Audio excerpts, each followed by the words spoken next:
Hello नमस्कार दोस्तों, रोशन classes में आपका तहे दिल से स्वागत करता हूं। दोस्तों आज हम यूपी बोर्ड के ट्वेल्थ के पहले चैप्टर के फिजिक्स के पहले चैप्टर के जितने भी फार्मूले कंसेप्ट हैं आज हम सिखाएंगे। और इस पूरे वीडियो में पूरे चैप्टर का सूत्र, महत्वपूर्ण चैप्टरों का, यानी हम एक एक पार्ट में यानी एक एक वीडियो हम बनाकर पूरे फार्मूलों को आपको अच्छे से याद कराएंगे और कैसे फार्मूला बनते हैं, किस तरीके से फार्मूला को याद करना है, पूरा एकदम ट्रिक के साथ आपको हम बताएंगे।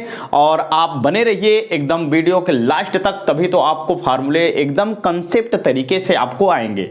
ठीक है, तो वीडियो को पहले ज़्यादा से ज़्यादा लोगों को शेयर करेंगे, ठीक है, क्योंकि यूपी बोर्ड का जो धमाका हम लेके आ रहे हैं, क्योंकि पूरा का पूरा यूपी बोर्ड का 10th और 12th दोनों क्लास वाले बच्चों को हम अच्छे तरीके से क्वेश्चनों का प्रैक्टिस कराएंगे। ठीक है, थोड़ा सा हेल्थ हमारा गड़बड़ होने की वजह से ही वीडियो नहीं बन पा रहा था। ठीक है, हेल्थ बहुत ज़्यादा समस्या कर रहा था, क्योंकि हेल्थ जब आपका सही नहीं रहेगा तब तक आपके लिए क्या है, कोई वीडियो अच्छे से नहीं बन पाएगा या आपको कोई क्लासें नहीं मिल पाएंगी। तो थोड़ा सा हमारा सेट हो गया है, यानी ठीक हो चुका है, इसलिए हम कोशिश करेंगे कि आज से हम लोग कोशिश करेंगे कि वीडियो को डेली से डेली और कंटिन्यू पढ़ें और जो यूपी बोर्ड के इंपॉर्टेंट क्वेश्चन हैं हम लोग बात करेंगे। ठीक है, तो पहले चैप्टर का नाम क्या है, वैद्युत आवेश तथा क्षेत्र। क्या है, वैद्युत आवेश तथा क्षेत्र, इलेक्ट्रिक चार्ज एंड फील्ड।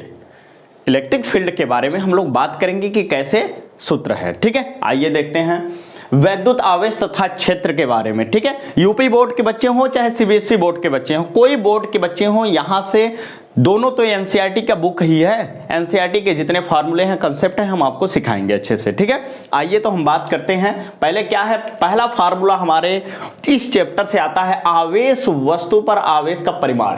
किसी आवेशित वस्तु का मतलब क्या होता है, कोई उदासीन वस्तु होता है तो उसके ऊपर प्लस चार्ज माइनस चार्ज दोनों इक्वल होते हैं। आवेशित चार्ज का मतलब कोई एक चार्ज होगा, या तो प्लस चार्ज होगा। तो प्लस चार्ज कब बनता है, जब किसी भी धातु से इलेक्ट्रॉन निकलते हैं। जब इलेक्ट्रॉन निकलते हैं तो वहां पर क्या होता है, प्लस चार्ज होता है। जब इलेक्ट्रॉन किसी अधातु पर ग्रहण होते हैं या कोई चालक पर उपस्थित होते हैं या कोई पदार्थ पर उपस्थित होते हैं तो उनको बोलते हैं अधातु, यानी इलेक्ट्रॉन का ग्रहण हो रहा है, तो वहां पर माइनस चार्ज बात करेंगे।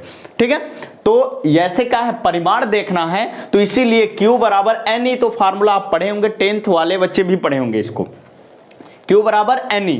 लेकिन यहां प्लस चार्ज और माइनस, प्लस और माइनस क्या बता रहा है कि प्लस जो है इलेक्ट्रॉन की कमी बता रहा है, माइनस जो इलेक्ट्रॉन की वृद्धि बता रहा है। तो यानी इसीलिए कह दिया जा रहा है कि स्थानांतरित इलेक्ट्रॉनों की संख्या, यानी उसमें क्या है, स्थानांतरित इलेक्ट्रॉनों की संख्या है। E क्या है, इलेक्ट्रॉन का आवेश। एक इलेक्ट्रॉन का आवेश कितना होता है, एक इलेक्ट्रॉन का आवेश होता है 1.6 गुणित 10 के पावर माइनस 19 कूलाम होता है, इतना एक इलेक्ट्रॉन का चार्ज होता है। ठीक है, तो यहां पर कोई भी चालक से कह दिया जाए कि इतने इलेक्ट्रॉन की कमी हुई, वहां पर प्लस चार्ज करके बताएंगे आप कमी हो रही है। ठीक है, आवेशों में कमी होगी। वहां पर कहीं कह देगा कि इतने इलेक्ट्रॉन उपस्थित हो रहे हैं, तो उसमें क्या होगा, चालक में वृद्धि होगा। तो वृद्धि होने का मतलब क्या हुआ, वहां पर चार्ज बढ़ेगा। ठीक है, तो ऐसे ही हम बात करेंगे कि इस तरीके से क्वेश्चन यहाँ पर आता है कि किसी चालक से इतने इलेक्ट्रॉन की कमी होने पर आवेश कितना होगा, कभी पूछेगा इतना इलेक्ट्रॉन उपस्थित होने पर कितना चार्ज होगा। तो इस तरीके से यहाँ पर इस फार्मूले से क्वेश्चन पूछे जाते हैं। ठीक है, आइए बात करेंगे। या तो आप नॉर्मल एक चीज याद रखिएगा कि एक कूलाम आवेश में इलेक्ट्रॉनों की संख्या कितनी होती है, एक कूलाम आवेशों में इलेक्ट्रॉनों की संख्या कितनी होती है, तो 6.25 गुणित 10 के पावर कितना, 18 इलेक्ट्रॉन होते हैं। इतने इलेक्ट्रॉनों की संख्या होती है एक कूलाम आवेश में। ठीक है, आगे हम बात करेंगे दूसरा, कूलाम का नियम आप तो पढ़े होंगे। कूलाम का नियम होता है कि एक चार्ज यहां पर होता है, एक चार्ज यहां पर। कोई जरूरी नहीं है कि चार्ज सेम है या कोई चार्ज क्या हो, सेम न हो। जैसे यहां पर कलर क्या है, इस मार्कर का कलर नीला है, इस मार्कर का कलर काला है, तो यानी एक दूसरे के हो भी सकते हैं, दोनों सेम कलर के आवेश हो सकते हैं, यानी दोनों सेम आवेश के चार्ज हो सकते हैं। तो वहां पर क्या होता है, विपरीत डायरेक्शन में होता है। अगर जब दूसरे होते हैं चार्ज, यानी प्लस और माइनस होते हैं, तो वहां पर क्या होता है, अट्रैक्शन होता है, एक दूसरे को अट्रैक्टिव करते हैं। तो वही चीजें यहां पर है कि कूलाम थ्योरी दिया था कि एक Q1 आवेश है, Q2 आवेश है, जब दोनों आवेश सेम है तो एक दूसरे से क्या करेंगे, रिपेल्स करेंगे यानी प्रतिकर्षित करेंगे। अगर अलग अलग हो जाएंगे, यहां पर अगर हम बात करेंगे कि ऐसे तीर दिखाया गया है यानी प्लस है या माइनस है, तो एक दूसरे को क्या करेंगे, अट्रैक्ट करेंगे। और कितनी दूरी पर है, r दूरी, स्मॉल r दूरी पर उपस्थित है। तो फार्मूला क्या बनता है कूलाम का, यानी F बराबर K Q1 Q2 अपान क्या बनता है, r स्क्वायर। यहां पर K क्या है, एक नियतांक है, उसका मान होता है क्या, 1/4 पाई एप्सिलॉन, 1/4 पाई एप्सिलॉन। कभी बुक में आप देखेंगे ध्यान देकर, तो यह बराबर 1/4 pi epsilon into Q1 Q2 अपान क्या होता है, R का स्क्वायर होता है। ठीक है, R क्या है, बल, उसके इनडायरेक्टली प्रोपोर्शनल, यानी अगर हम बात करेंगे कि R का वैल्यू बढ़ा दिया जाए तो उनके आवेशों का जो प्रतिकर्षण बल क्या होगा, कम होगा। यानी R जब घटा दिया जाएगा तो यहां पर R घटा देंगे तो F क्या हो जाएगा, बढ़ जाएगा, यानी पास पास हो जाएंगे। जब पास पास हो जाएंगे तो उनकी वैल्यू क्या हो जाएगी, घट जाएगी।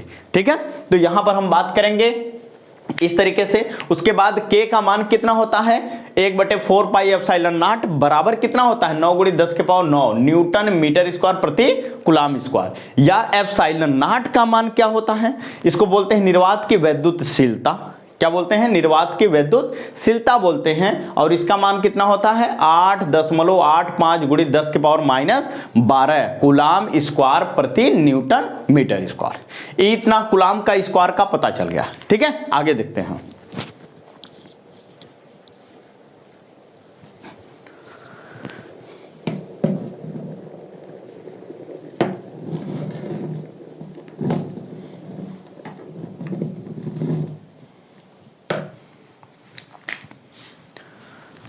हाँ ठीक है, देखिए आगे क्या है, आगे हम देखते हैं, ये कूलाम का नियम है। आगे हम देखते हैं क्या है, आपेक्षिक वैद्युतशीलता या परावैद्युतांक। इसे क्या कहते हैं, आपेक्षिक वैद्युतशीलता या परावैद्युतांक।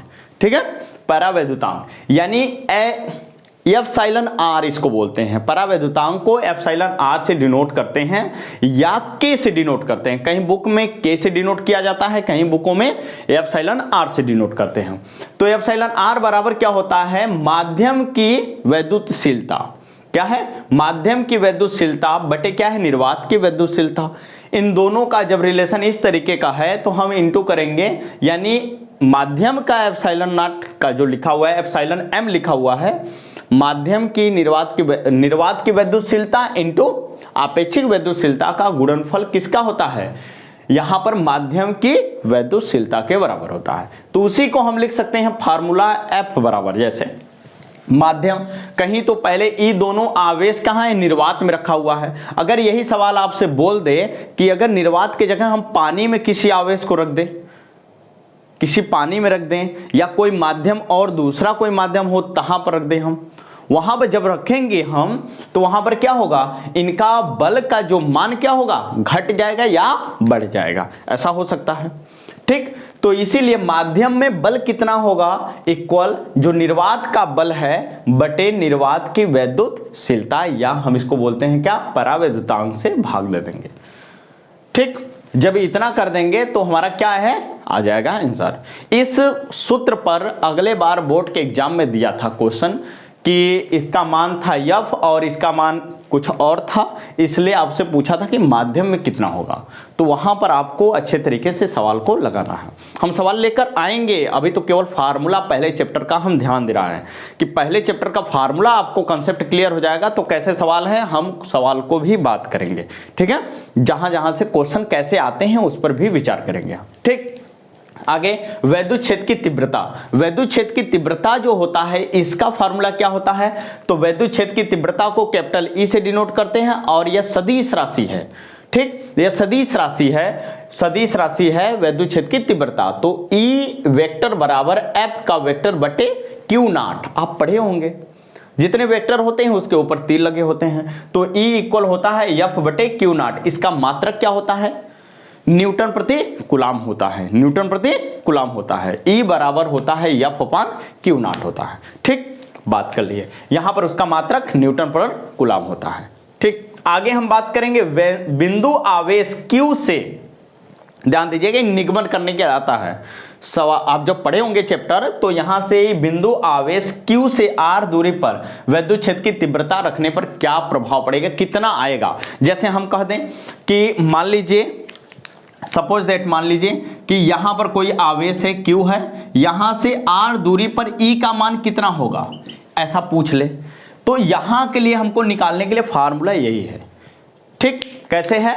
EP बराबर किसी पॉइंट पर, यानी बिंदु P है यहां पर, बिंदु P के लिए E कितना आएगा, यानी EP इक्वल हो जाएगा K का मान आएगा, K बराबर क्या हो जाएगा यहां पर 1/4 pi epsilon not into Q upon R का स्क्वायर होता है, यानी E R के व्युत्क्रमानुपाती होता है, यानी R का मान जब बढ़ेगा तो यहां पर E का मान क्या होगा, घटेगा। जैसे यहां पर आवेश है, काफी दूर लेके चले जाए हम, क्या करें, काफी दूर तक हम पूछें कि वहां पर वैद्युत क्षेत्र की तीव्रता कितनी होगी आपसे, तब आप क्या जवाब देंगे, यानी जितने हमारे से अट्रैक्शन जिसका हो रहा है, यानी उतने जितने दूर होता जाएगा वो क्या है, अट्रैक्शन से दूर होता जाएगा, जितने पास रहेगा उतने क्या है, मजबूती से कवर किया रहेगा, यानी पकड़ा रहेगा।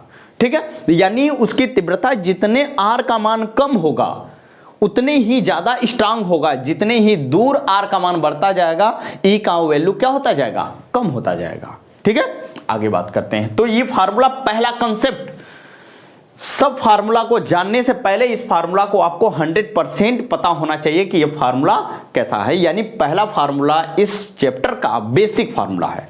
ठीक है, आगे हम बात करेंगे वैद्युत द्विध्रुव आघूर्ण क्या होता है। वैद्युत द्विध्रुव आघूर्ण वास्तव में है क्या, तो हम बात करेंगे वैद्युत द्विध्रुव आघूर्ण को कैपिटल P से डिनोट करते हैं। किसे करते हैं, कैपिटल P से डिनोट करते हैं, और यह बोलता है कि जो द्विध्रुव आघूर्ण होते हैं, द्विध्रुव आघूर्ण, द्विध्रुव का मतलब दो ध्रुव, यानी एक प्लस हो एक माइनस हो, इनके बीच का जो वैल्यू होता है, इनके बीच का जो दूरी होता है 2a हम मानते हैं अपने से, क्योंकि अगर हम कहेंगे इस आवेश की वजह से वैद्युत क्षेत्र की तीव्रता कितनी है, इस आवेश के वैद्युत क्षेत्र से वैद्युत क्षेत्र की तीव्रता कितनी है, तो इसीलिए हम मानते हैं कि दोनों का इक्वल ही होगा, इक्वल ही होगा ना, बराबर ही होगा, तो इसलिए हम मान लेते हैं 2a, क्योंकि जब a अगर सपोज दैट अगर हम a मानते इनके बीच की दूरी, तो हमको इनका निकालना होगा तो a/2 करना होगा, इनका भी निकालना होगा तो a/2 करना होगा, लेकिन उसी a/2 को करते जाएंगे आगे तो सॉल्व जब करेंगे हम तो बहुत ज्यादा डिफिकल्ट होता जाएगा, इसीलिए हम इस दूरी को हम मान लेते हैं क्या, 2a मान लेंगे, तो इसकी दूरी आधी कितनी हो जाएगी a, इसकी दूरी कितनी हो जाएगी a, तो हमको हमेशा सरल तरीके से गुणज करना होगा। ठीक है, यहां पर हमारा ज्यादा डिफिकल्ट प्रोसेस नहीं बनेगा सूत्र का। ठीक, तो इसीलिए हम मानते हैं द्विध्रुव आघूर्ण जो होते हैं दो ध्रुवों के बीच की दूरी एवं एक आवेश का गुणनफल द्विध्रुव आघूर्ण कहलाता है। यही लिखे हैं आपका P इक्वल होता है Q इंटू, देखिए कोई एक आवेश को हम लिए, एक आवेश यानी Q इंटू क्या हो जाएगा 2a, कहीं कहीं बुकों में 2l लिखा होता है, कहीं कहीं बुकों में 2d लिखा होता है, आप कुछ भी मान लीजिए कोई दिक्कत नहीं है, 2a मान लीजिए चाहे 2l मान लीजिए चाहे 2d मानिए, कोई दिक्कत नहीं है। ठीक, तो P इक्वल हो जाएगा Q इंटू 2a। ठीक, अब यहां पर यह वास्तव में P का डायरेक्शन क्या होता है, P का डायरेक्शन कहां होता है, यानी P जब आप हल करते होंगे किसी और चीजों का निगमन करते होंगे तो कैसे वास्तव में आएगा, तो यहां पर हम बात करेंगे कि P का डायरेक्शन क्या है, तो -Q से +Q की तरफ होता है इसका डायरेक्शन। P का डायरेक्शन जो होता है -Q से +Q की तरफ होता है, -Q से +Q की तरफ, यानी इसका P का डायरेक्शन क्या होगा, वास्तव में यहां पर -Q यहां पर है, तो -Q से डायरेक्शन किधर होगा, यानी P का डायरेक्शन इधर होगा, -Q से +Q की तरफ। कभी ऐसा नहीं हो सकता है कि यहां से इधर का डायरेक्शन होगा, ऐसा कभी नहीं हो सकता है। ठीक है, आगे हम बात करेंगे कि जब यहां पर इस तरीके का द्विध्रुव आघूर्ण में हुआ तो हम बात करेंगे कि यहां पर एक फार्मूला और आता है नेट वैद्युत क्षेत्र की तीव्रता निकालने के लिए। अगर दो आवेश के लिए कह दिया जाए, दो आवेश मेरे पास हैं, उनके कहीं उनके बीच की दूरी दे दिया जाए और पूछ ले कि कहां पर इनका वैद्युत क्षेत्र की कितनी दूरी पर वैद्युत क्षेत्र की तीव्रता दोनों की वजह से 0 होगा, नेट वैद्युत क्षेत्र की तीव्रता निकालने के लिए अगर कहेगा तब हमको एक फार्मूला की जरूरत होती है, यानी E इक्वल, आप पढ़े होंगे क्लास 11th में, क्लास 11th में पढ़े होंगे दो वेक्टरों का, दो सदिशों का क्या है, गुणनफल पढ़े होंगे यानी वेक्टर के बारे में। तो यहां पर होता है यानी e1 का स्क्वायर प्लस अंडर रूट में ई नेट बराबर अंडर रूट में e1 का स्क्वायर प्लस e2 का square plus 2e1 e2 cos theta होता है। ठीक, अब उनका डायरेक्शन यानी कितना थीटा बना रहा है, कितना एंगल से है, तब यहां पर tan अल्फा बराबर क्या है, tan अल्फा बराबर e2 sin थीटा बटे e1 plus e2 cos theta के बराबर होता है। ठीक है, यहां पर दिशा निकालने के लिए हमको बताता है। अल्फा क्या है, परिणामी वैद्युत क्षेत्र की तीव्रता, परिणामी वैद्युत क्षेत्र की दिशा का कोण बताता है। जो टोटल नेट होता है वही आपका अल्फा बताता है कि उसका डायरेक्शन क्या है। ठीक है, अब यहां से हमको जो एग्जाम में आता है क्वेश्चन, वहां पर हम बात करते हैं कि वैद्युत द्विध्रुव के कारण अच्छी स्थिति में वैद्युत क्षेत्र की तीव्रता का क्या सूत्र होता है। क्या हम बोले, यानी वैद्युत द्विध्रुव के कारण अच्छी स्थिति में, अच्छी स्थिति का मतलब x और y अक्ष की बात कर रहा है, ऐसा नहीं है। यहां पर हमसे बात कर रहा है कि जैसे आप जानते होंगे कि इस तरीके का यानी अच्छी यानी रिजु रेखी वाले डायरेक्शन को यानी एक लीनियर वाले पार्ट्स पर जब कोई दो आवेश रख दिया जाता है, तब के लिए अगर हमसे कह दिया जाए कि यहां पर क्या होगा, तब आप हमको निकालने के लिए कहेंगे, तब यहां पर इस स्थिति को बोलते हैं अच्छी स्थिति। यहां पर प्लस क्यू आवेश है, यहां पर माइनस क्यू आवेश है।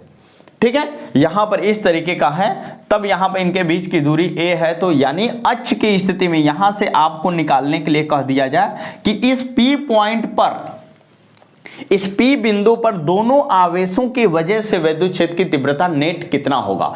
तो E अक्ष की स्थिति में है यानी अच्छी स्थिति में है, अच्छी स्थिति को बोलते हैं यहां पर इस तरीके का।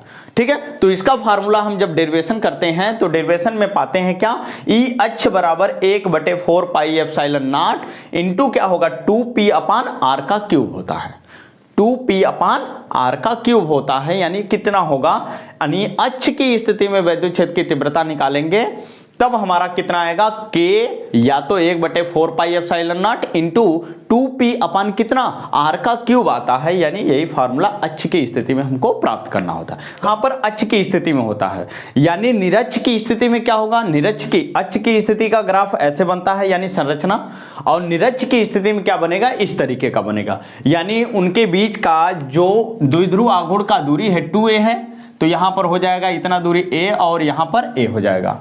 यहां पर बिंदु P है, यहां से r दूरी पर, जब r दूरी पर बिंदु P है तो इन दोनों आवेशों की वजह से वैद्युत क्षेत्र की तीव्रता जो यहां पर प्राप्त होगी वो कैसा होगा, नेट वैद्युत क्षेत्र की तीव्रता प्राप्त होगी। ठीक है, तो यह कितना प्राप्त होता है, तो इसको लिख सकते हैं क्या, E निरक्ष इक्वल क्या होगा 1/4 pi epsilon not P upon R का क्यूब होता है। यानी हमेशा E जो होता है R के इनडायरेक्टली प्रोपोर्शनल होता है। यानी R कहीं बढ़ेगा तो वैद्युत क्षेत्र की तीव्रता का मान क्या होता जाएगा, घटता हुआ जाएगा। ठीक है, अगर R कम होता जाएगा तो यानी E का मान क्या होगा, बढ़ेगा। ठीक, वही चीजें हैं यहां पर। आगे हम बात करेंगे कि एक समान वैद्युत क्षेत्र में रखे वैद्युत द्विध्रुव पर लगने वाले बल आघूर्ण का मान कितना होता है। यानी वैद्युत क्षेत्र की तीव्रता जो एक समान है, इसके अंदर द्विध्रुव आघूर्ण को रख दिए हम, ये एक आवेश क्या होता है माइनस, एक आवेश क्या होगा प्लस, इनके बीच का एंगल क्या है, थीटा एंगल है।